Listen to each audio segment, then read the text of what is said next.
Hi guys, my name is Andrew Henderson from Nomad Capitalist, nomadcapitalist.com, and in this video I want to go over the details, the pros and cons, the benefits of Grenada citizenship by investment. For those of you who aren't familiar with our channel, we have hundreds of videos here talking about second passport, especially economic citizenship, including some of the more interesting or lesser known CBI programs. Grenada actually has a very interesting program because it is a program that used to exist some time ago.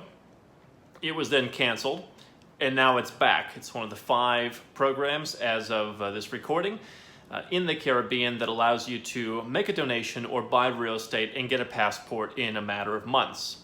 One of the interesting things to note is that while I actually think this is among the more interesting opportunities in the Caribbean right now, I do have some contacts in the industry who, back in the day, when Grenada had this program and then canceled it, had to fight with the country to get their clients' passports renewed. So I believe Grenada passports are good for 5 years. And when some of the people who bought the passport the first time got it, there was some wrangling that had to go on. There was some hemming and hawing, as the story goes. And that was not my personal experience. That's the experience that folks had shared with me. Now they've got a new program, I think a more committed approach, and a lot of competition in the Caribbean. And so Grenada has come back and is on the market. 2 ways to get Grenada citizenship. Number 1 is to make a donation. Number 2 is to buy real estate. Nothing crazy there. What's interesting on the donation side is that the donation for a single person was recently reduced. It's now $150,000, which makes it 50% more expensive than the 2 lowest priced options, and about 20% more expensive than the 3rd least expensive option. So you're definitely paying a premium for Grenada. I'm going to talk to you about some benefits and some of the potential drawbacks of those benefits in a little bit. But if you're single, $150,000 you're in. If you're married, the price is still $200,000. That price did not change. And if you want to add a bunch of kids, your dependent parents, you can do so, and eventually the price starts to go up. One thing interesting about Grenada that I'm less knowledgeable on, because I don't deal with families as much, I deal with single business owners and people who are newly married.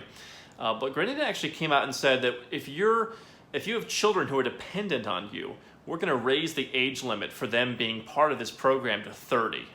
So historically 25, 26 have been the numbers. Now Grenada has said, hey, 30-year-old kids or up to 30, you can bring them in. You've got to prove they're dependent.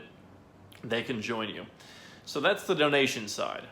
On the real estate side, you can invest $350,000 in one of the approved real estate projects. Whenever we talk about economic citizenship, especially in the islands, the key word is approved real estate. You can't just buy anything that you want. I was looking at some beautiful real estate the other day online that is not CBI qualifying. And obviously it's a little bit cheaper. You get more. If you want the passport, you've got to buy something that's approved. The good news is there are a decent number of options you can buy from, including some rather interesting ones. Different developers have different deals. Depending on whether your goal is just to dump it in 5 years when you're allowed to, or whether you actually want to make an income over that period. It's really devoted to people who just want to do one of those 2 things, not necessarily live there, in my opinion. If you do choose to buy real estate, you're going to pay an extra $50,000 fee on top of the real estate. So if you're single, you're basically paying a $100,000 difference with the donation. If you're married, you're paying $150,000 difference, seeing that there's still a government fee to be paid for the real estate. Those are the 2 options. One of the things that's very interesting about Grenada as a passport is its visa-free travel. It has the typical UK, Ireland, Schengen access. It has some of the Balkan countries that are now becoming relatively open to the rest of the world in terms of visa-free. It's got decent travel in South America. It's got the typical Southeast Asian options, the Hong Kong, the Singapore, Malaysia, Indonesia, all those countries. What Grenada has that no other Citizenship by Investment program has is visa-free access to China for, I believe, 30 days. It is also one of three CBIs that has visa-free access to Russia. The other one being the recent deal Russia has with St. Kitts and Nevis, also in the Caribbean, of course, and before both of them, I believe, was Vanuatu, which is a more interesting citizenship by investment program. So if you're looking for access to Russia, which many of us know can be hard to come by, then this is a passport that you might like. China, very interesting, and while I don't really work with folks who are Chinese citizens, I do know that China is really the one country. Everyone I talk to in the immigration industry, I mean, for them, China is the bread and butter. And they say China is the one country in the world where there's just no dual citizenship, no restrictions, no exceptions. So I imagine that being a Chinese citizen and then trying to go back to China as a Grenadian isn't really the answer if you're trying to maintain some privacy. But nevertheless, you get visa-free access to China. So if you're single, you pay $50,000 more, those may be two countries you want to do business in. It may be worth it. I know that when I was a U.S. citizen, you had the option of sending your passport back to one of these passport or visa people in the U.S., and they would help you get a Russian visa. It's like $500 if I recall correctly. And trying to go to the embassy and do it is not that much easier. China is a relatively easy visa to get, but if you're doing business in those two countries, it may be worth it to pay the extra $50,000 and just have worry-free access to those places. The other interesting thing about Grenada is that it is the only country in the Caribbean that's what's called an E2 treaty country, which means that by making a business investment in the United States, you can get in through what they call the back door to the United States and get a non-immigrant E2 visa. We could make a whole separate video about E2, and if that's of interest to you, leave a comment below and we'll talk about it.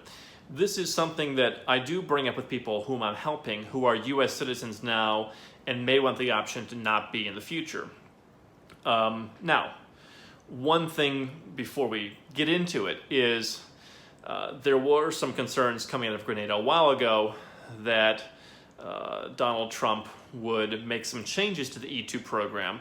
I've not heard that much about that. I've heard that he wants to make changes to what he calls quote-unquote chain migration, to the visa lottery, the diversity lottery.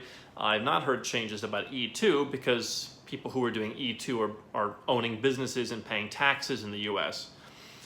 But that could change at any time. For now, it's the only country in the Caribbean that gives you that option. None of the citizenship by investment programs in the world, except for Malta, offer visa-free travel to the United States. We've got a whole video on that here on our channel as well if you want to visit the U.S. But if you want to be able to spend a decent amount of time in the U.S. And not necessarily end up in the tax net, then Grenada is an interesting thing to look at. And I think that's why they actually have a pricing advantage. It really is one of the more interesting programs in the Caribbean because of the unique benefits that they offer. So definitely worth considering. I actually had someone who I'd helped in the past come to me and say, hey, I've got a friend, he wants to do Grenada. And my advice is always the same. Let's step back and evaluate. Do you need to pay the premium? What are your goals? What do you want to accomplish? This is one thing that I sit down with people and actually talk about because if you're going to be investing this kind of money, you want to get the best passport you can. You want to get the best passport for you. For some folks, CBI isn't even necessary. If your goal is an E2 treaty passport, there may be other options that are easier, faster, maybe not faster, but easier, less expensive, less bureaucratic that you might want to consider. If you'd like some help figuring out the best second passport for you, you can go to nomadcapitalist.com, and we've got a lot of resources there. You can also request some help, and we take on a limited number of folks who want help picking the best second passport for them and factoring that into their whole global strategy, whether it's tax reduction, whether it's building a passport portfolio, whatever it is that you're trying to figure out. I think it needs to be done holistically, and so that's what we do at nomadcapitalist.com. You can also subscribe to our channel if you're just new to this stuff. Dig into all of our videos. We've got hundreds here about second passports, and so I recommend that you definitely subscribe as well.